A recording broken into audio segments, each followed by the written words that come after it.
కృష్ణా జిల్లా బాపులపాడు మండలం మల్లవల్లి రైతులపై కూటమి ప్రభుత్వం ఉక్కుపాదం మోపింది. రైతుల భూములు అక్రమంగా లాక్కునేందుకు అధికారులు ప్రయత్నం చేస్తున్నారు. పలువురు రైతులను పోలీసులు హౌస్ అరెస్ట్ చేశారు. గ్రామంలో పోలీసులు భారీగా మోహరించి భయభ్రాంతులకు గురి చేస్తున్నారు.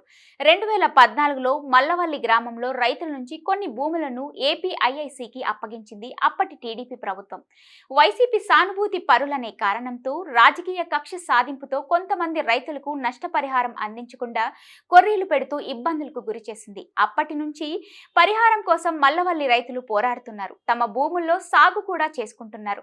2023లో మల్లవల్లిలో పర్యటించిన పవన్ కళ్యాణ్ తమ ప్రభుత్వం రాగానే న్యాయం చేస్తానని రైతులకు హామీ ఇచ్చారు.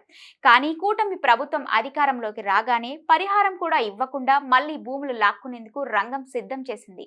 తమ భూములను ప్రభుత్వం స్వాధీనం చేసుకోకుండా అడ్డుకునేందుకు రైతులు ప్రయత్నిస్తున్నారు.